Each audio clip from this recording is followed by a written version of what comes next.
Sir मैं UPSC, EPFO के, APFC और ईयू एग्जाम की प्रिपरेशन तो कर रहा हूँ, बहुत मेहनत भी कर रहा हूँ, लेकिन टाइम मैनेजमेंट नहीं कर पा रहा हूँ।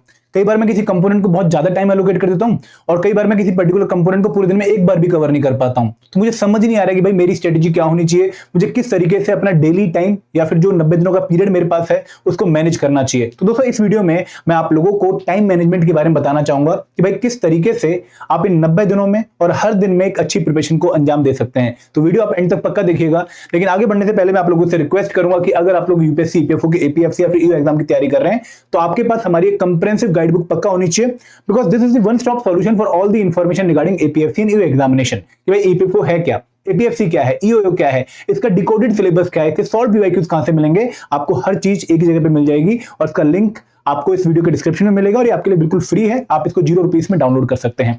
अब दोस्तों शुरुआत करते हैं हमारी इस वीडियो की, जहां पर हम बात करने वाले हैं कि भाई अगर आप लोग टाइम मैनेजमेंट से स्ट्रगल कर रहे हैं तो किस तरीके से आपको इस प्रॉब्लम को डील करना चाहिए।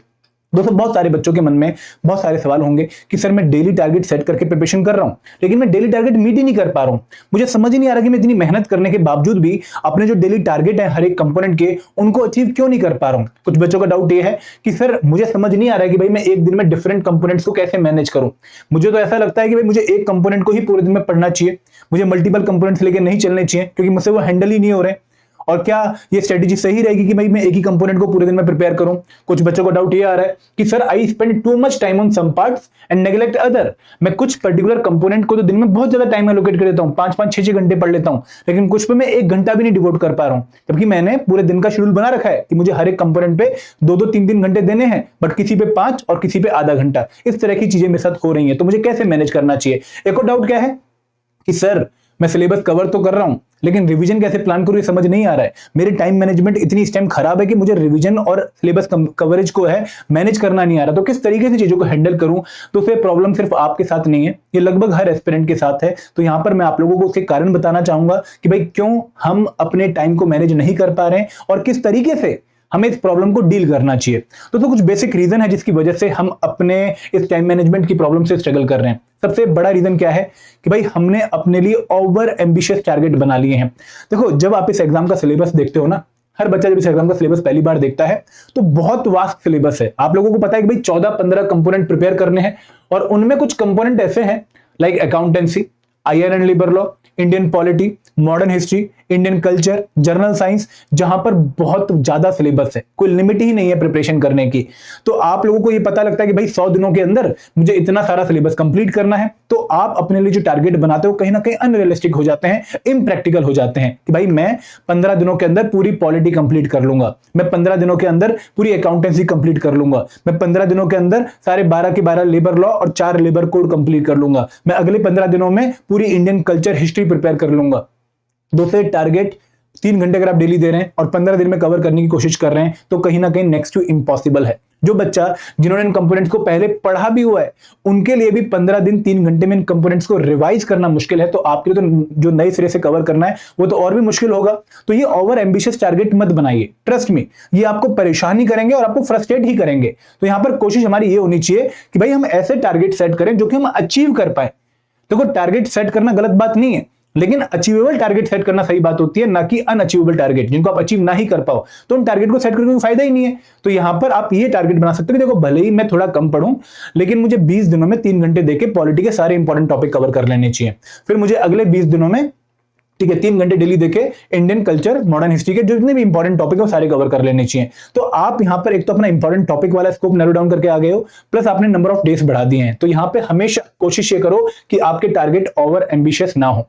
प्लस दोस्तों कई बार हमें फ्रस्ट्रेशन कब आती है, जब हम चीजें कवर तो कर रहे होते हैं लेकिन उससे हमें एग्जाम का जो पूरा स्कोप है उसमें बहुत मिनिमल कंट्रीब्यूशन देखने को मिलती है। फॉर एग्जांपल अगर एग्जाम के लिए आपको 100% प्रिपेयर करना है, ठीक है, आपने 1 वीक का पूरा टाइम लगाया और 1 वीक का टाइम लगा के, जो कि हमारे पास 14 वीक है, लगभग 100 दिन है हमारे पास, ठीक है, आपने 1 वीक का टाइम लगा के पूरा ऑडिटिंग कंप्लीट किया। अब ऑडिटिंग का जब आप एग्जाम में कंट्रीब्यूशन देखेंगे तो आपको लगेगा कि भाई 2 से 3 क्वेश्चन आउट ऑफ 120 आने वाले हैं फ्रॉम ऑडिटिंग, और मैंने इसके लिए 1 वीक लगा दिया है। मतलब आपने लगभग दिन का 7, अपने पूरे टाइम का 7% टाइम लगा के एग्जाम के लिए लेस देन 1% कंपोनेंट को जो है कवर किया है, सॉरी लेस देन 2% कंपोनेंट को कवर किया है।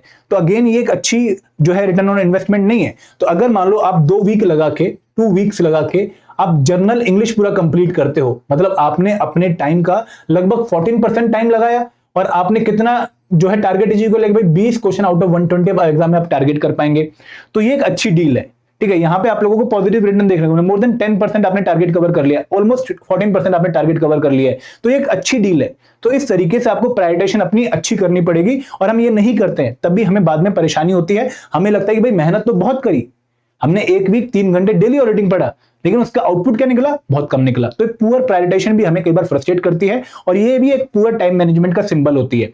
तो एक और तरीका क्या है, इन इफेक्टिव स्टडी टेक्निक, कि भाई हम मेहनत तो बहुत कर रहे हैं लेकिन ढंग से मेहनत नहीं कर रहे हैं, सही स्ट्रेटेजीज को फॉलो करके मेहनत नहीं कर रहे हैं, सही तरीके से मेहनत नहीं कर रहे हैं। फॉर एग्जांपल, आपका जो पूरा रूम है, स्टडी रूम क्लटर्ड पड़ा है, कुछ भी आपके सामने आ रहा है, आप उठा के पढ़ रहे हो, 3 घंटे मेहनत कर रहे हो, फिर कुछ भी आए वो भी पढ़ रहे हो, तो कहीं से कुछ भी पढ़े जा रहे हो, आपको लग रहा है कि भाई मैं बहुत मेहनत कर रहा हूं, मैं पेज पे पेज बढ़ते जा रहा हूं, लेकिन उसको आपको आउटपुट देखने को नहीं मिलेगी, क्योंकि वो स्ट्रेटेजी इफेक्टिव नहीं है। आप क्लीन टेबल के साथ, एक अच्छे माहौल के साथ, एक अच्छी एग्जाम लाइक सराउंडिंग के साथ आप मेहनत नहीं कर रहे हैं। तो ये भी हमें कई बार एक कारण देखने को मिलता है, इसकी वजह से बच्चे की पुअर टाइम मैनेजमेंट होती है। एक और रीजन क्या है कि भाई हम मेंटल फटीग जो है, बर्नआउट जो है, वैसी चीजों को झेलना शुरू कर देते हैं। क्योंकि जब आप 3-4 दिन लगातार आपने, मतलब 100 दिन जब आपके पास बचे एग्जाम की, आपने तैयारी शुरू करी, आपने पहले तो बहुत मेहनत करी नहीं, ठीक है, और आपने एकदम बहुत ज्यादा मेहनत करनी शुरू करी, आपने दिन में 10-10 12 घंटे पढ़ना शुरू किया, तो स्टार्टिंग में आपको थोड़ा सा बर्डन फेस होगा, आपको थोड़ी सी चैलेंजिंग सिचुएशन देखने को मिलेगी, जहां पर आपका मेंटल जो लेवल है वो कहीं ना कहीं टायर्ड होना शुरू हो जाएगा। तो यहाँ पे ये फटीग और बर्नआउट भी हमें इनइफेक्टिव स्टडी टेक्निक्स की तरफ लेके जाती है, जहां पर हमारी कंसंट्रेशन पूर्ण होने की वजह से हम टाइम डिवोट करने के बाद भी चीजों को ढंग से कवर नहीं कर पाते हैं। तो यहाँ पे भी हमें ये टाइम जो मैनेजमेंट है उसमें स्ट्रगल देखने का एक बहुत बड़ा कारण देखने को मिलता है। एंड दोस्तों, one of the most important reason जो कि मैंने बीच में लिखा है वो है डिस्ट्रैक्शंस। तो बहुत सारी डिस्ट्रैक्शन हमें प्रिपरेशन के दौरान देखने को मिलती हैं, जो कहीं ना कहीं हमारा जो डिवोटेड टाइम है उसको डाइल्यूट करना शुरू कर देती हैं, उसमें से कुछ छोटे छोटे क्रंचेस को निकालना शुरू कर देती हैं, और हमारा टाइम बहुत लिमिटेड हो जाता है प्रिपरेशन का, और हम फिर फ्रस्ट्रेट हो जाते हैं। तो इन कारणों की वजह से आप लोगों को चीजों में परेशानी देखने को मिलती है। अब इनका सॉल्यूशन क्या है? देखिए, सबसे पहले हम बात करें अगर ओवर एम्बिशियस टारगेट की, तो इस चीज को किस तरीके से डील करना है, सुनिए ध्यान से। पहली बात तो कभी भी लंबे टारगेट मत रखिए। सिंपल सा लॉजिक है कि भाई अगर आप सोच रहे हैं कि भाई तेरा भाई 15 दिन में पॉलिटी कंप्लीट कर लेगा, तो ट्रस्ट मी, वो भाई कभी भी 15 दिन में पॉलिटी कंप्लीट नहीं कर पाएगा। क्योंकि भाई ये पॉलिटी अपने आप में बहुत वास्ट है, बहुत वास्ट है। आपको इसको मैनेजेबल चंक में तोड़ना पड़ेगा और उनको फिर मैनेज करना पड़ेगा, तब जाकर आपकी पूरी पॉलिटी कंप्लीट होगी।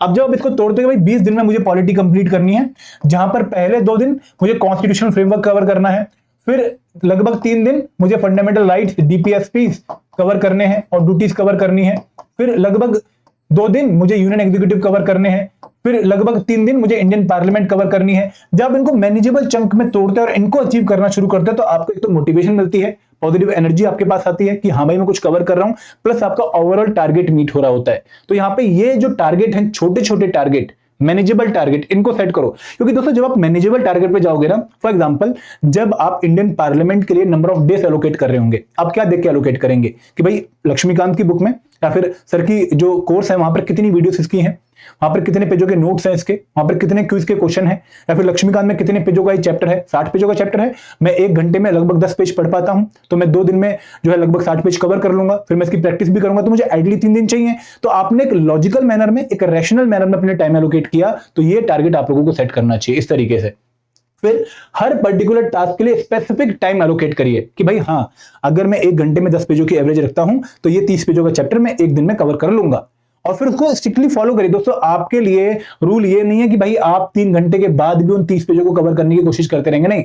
जितना 3 घंटे में हुआ बहुत बढ़िया, आप उसके बाद अगले कंपोनेंट में मूव करिए। अब बात ये आएगी कि सर 3 घंटे में तो पूरे 30 पेज कवर हुए ही नहीं, मैं तो सिर्फ 25 पेज ही पढ़ पाया, मेरे 5 पेज रह गए, तो मुझे लगा कि आधा घंटा और देके उन 5 पेजों को भी कवर कर लो, टॉपिक आज ही कंप्लीट कर लो। तो वो आधा घंटा आप गलत नहीं कर रहे हो देखिए, लेकिन वो आधा घंटा आपकी किसी और प्रिपरेशन को अफेक्ट कर रहा है, जो कि बहुत जरूरी है अगेन एग्जाम के लिए। तो यहां पर आप अगले दिन अपने आप को पनिश करोगे कि आपने प्रिपरेशन का टारगेट मीट नहीं किया है, आप आधा घंटा प्रिपरेशन पे और लगाओ। तो यहां पे इस तरीके से आपको चीजें मैनेज करनी पड़ेंगी। स्ट्रिक्टली जो टारगेट आपने अपने लिए सेट किया है उसको आपको फॉलो करना पड़ेगा। प्लस दोस्तों हर 5, 6 या 7 दिन बाद आपको अपनी जो प्रोग्रेस है वो ट्रैक करनी चाहिए कि भाई हाँ, मैंने अपने लिए ये टारगेट सेट किया था, तो क्या ये मीट हो रहा है, क्या ये मीट हो गया, क्या ये मीट हो गया? नहीं भाई, मैंने इनके लिए जो 7 दिन रखे थे, अब मुझे इसमें 9 दिन और लगेंगे, तो आपको अपने आगे वाले टारगेट को एडजस्ट करना पड़ेगा। अदरवाइज आपको चीजें जो है वो इकट्ठी होती हुई दिखेंगी कि यार अब तो ना मेरे ऊपर जो इन्वेंट्री है कवर करने की, उसका बोझ बढ़ता जा रहा है, तो आपको अपने फ्यूचर टारगेट भी इस हिसाब से एडजस्ट करने पड़ेंगे कि यार मेरी जो स्पीड है ना वो 10 पेज पर घंटे की नहीं है, मेरी स्पीड 8 पेज पर घंटे की है। तो मैं एक काम करता हूं, इंडियन पार्लियामेंट के लिए जो कि 60 पेजों का है, मुझे लगभग 4 दिन देने पड़ेंगे। तो इस तरीके से आपने अपने आगे वाले टारगेट को भी एडजस्ट किया ताकि आपको फ्रस्ट्रेशन देखने को ना मिले। प्लस दोस्तों परफेक्शन पे नहीं जाना है, ट्रस्ट में परफेक्शन आप लोगों को अफेक्ट करेगी। आप लोगों ने कंसिस्टेंसी मेंटेन करनी 3 घंटे की। आपको ऐसा नहीं कि भाई 3 घंटे में टॉपिक एकदम ऐसा हो जाए कि टिप्स पे रहे, नहीं होता एक बार में टिप्स पे, लगभग 2-3 बार रिवाइज करके ये चीजें टिप्स पे आती हैं। तो focus on consistency, not on perfection. और अगेन प्रायोरिटाइजेशन की बात मैं यही कहूंगा कि जो हमारे इंपॉर्टेंट टॉपिक हैं, लाइक जनरल इंग्लिश में भी इंपॉर्टेंट टॉपिक कौन से हैं?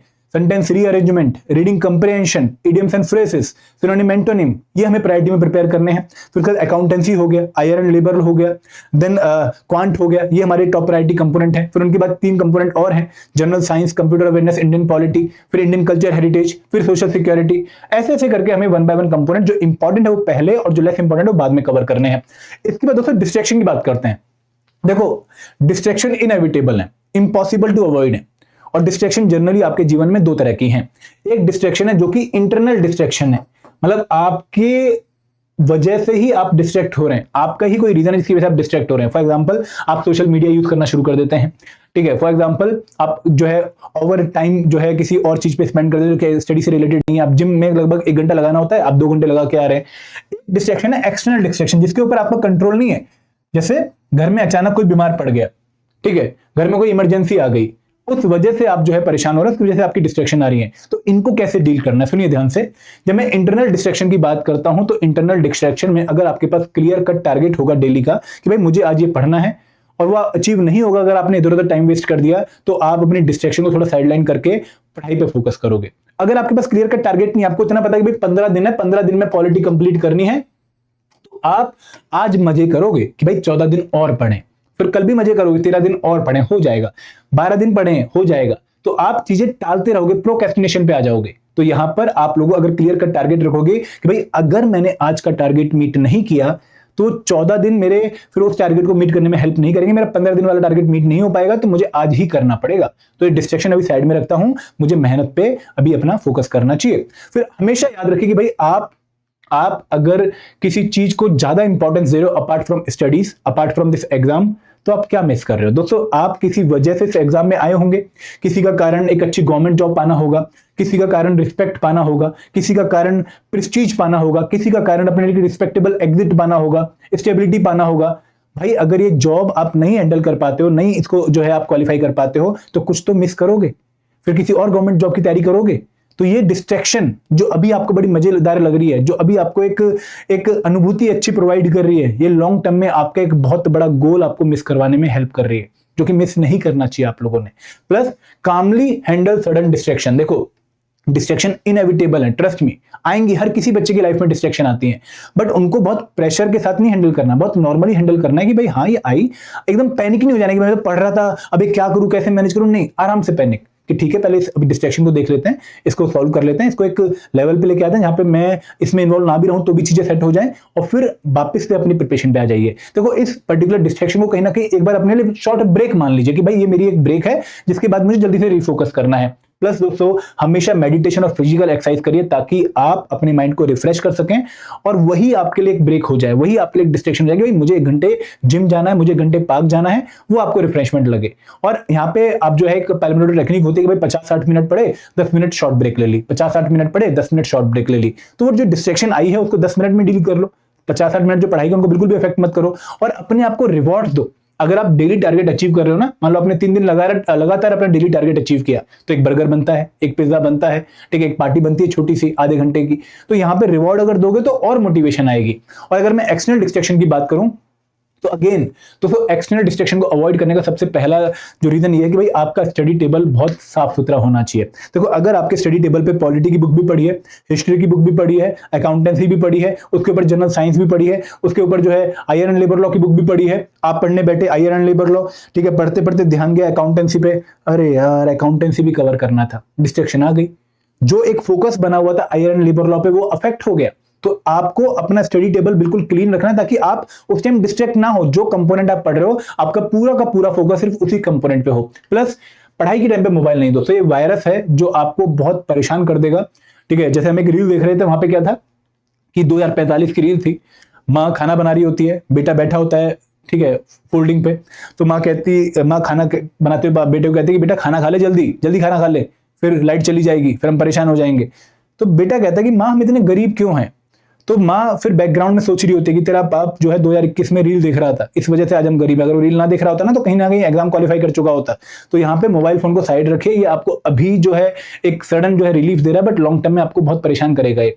फिर दोस्तों सोशल मीडिया के लिए अगर आपने जो है यूज करना भी, एक फिक्स टाइम रखिए कि भाई मैं ना 4 घंटे पढ़ने के बाद 15 मिनट सोशल मीडिया एंजॉय करूंगा, लेकिन पढ़ने के बाद वो एक रिवॉर्ड है, ना कि वो आपको जो है पहले आपने रिवॉर्ड ले फिर मेहनत करी, ऐसा नहीं। जैसे छोटे बच्चे को बोलो कि बेटा जलेबी खाना खा ले, फिर जलेबी मिलेगी, तो कहता है कि पहले जलेबी दे दो, फिर जलेबी खा के वो आपको बेवकूफ बना के चला जाता है, खाना खाता ही नहीं है। तो यहाँ पे पहले जलेबी मत खाओ, पहले खाना खाओ। उसके बाद बैलेंस प्रोफेशनल पर्सनल स्पेस, अपनी पर्सनल रिस्पॉन्सिबिलिटी को निभाओ दोस्तों, वो बहुत जरूरी है, क्योंकि आप एक ऐसे लेवल पे आ चुके हो जहां पर आप परिवार के लिए एक बहुत इंपॉर्टेंट पर्सनैलिटी हो। अगर मान लो घर में कोई दिक्कत है तो बेटा ही काम आएगा, अगर माँ जो है परेशान है तो अगेन बेटी ही काम आएगी। तो आपको उनको हेल्प करनी पड़ेगी, वो आपके ऊपर डिपेंडेंट है, बट अगेन उनके लिए टाइम अलग। उसके बाद हेल्दी कन्वर्सेशन करो फैमिली मेंबर से, ताकि आपको एक शॉर्ट ब्रेक मिले या आपको डिस्ट्रैक्शन में हेल्प करेगा। क्योंकि अगर आप हेल्दी जो है कन्वर्सेशन डेली करते रहेंगे तो आपको पता लगता रहेगा कि भाई क्या चीज चल रही है, और उनके लिए फिर आपको एक सडन ब्रेक नहीं लेनी पड़ेगी। अब दोस्तों बात करते हैं इनफेक्टिव स्टडी टेक्निक की। तो यहाँ पर एक इफेक्टिव स्टडी टेक्निक क्या होती है कि अपना सराउंडिंग एकदम क्लीन रखो। जो भी चीजें आप उस टाइम पर कवर करने वाले हो सिर्फ वही आपके टेबल पे होनी चाहिए, ऐसा पूरा खलारा नहीं मचा होना चाहिए।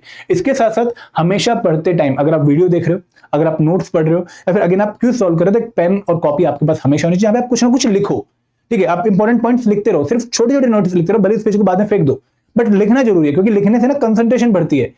आप पढ़ भी रहे हो, एक माइंड में चीज गई, और फिर लिख भी रहे हो तो माइंड में डबल चीज गई। इसी तरीके से आपको एक्टिव रिकॉल टेक्निक यूज करनी चाहिए, जहां पर आप फ्लैश कार्ड, क्विजेस, इंफॉर्मेशन को समराइज करना, न्यूमोनिक को यूज करना और बहुत सारी प्रैक्टिस करना आपको जो है रिकॉल में हेल्प करेगा। तो they are called effective study technique. जरूरी नहीं कि पैसिव रीडिंग ही बार बार करनी है, आप बार बार नोट्स ही नोट्स पढ़े जा रहे हो तो नहीं समझ आता है। आप अगर एक बार नोट्स पढ़ के 2 बार नोट्स पढ़ के क्विज दोगे ना, तो आप एक्टिव रिकॉल टेक्निक पे चले जाओगे, जहां पर आप क्या है कि क्विज देते टाइम पूरा रिकॉल कर रहे हो एक्टिवली, क्या लिखा हुआ था उस पर्टिकुलर बुक में, अच्छा ये लिखा हुआ था, अब इसको सॉल्व करता हूं। ये टेक्निक आपको फॉलो करनी चाहिए। And last but not the least, mental fatigue and burnout.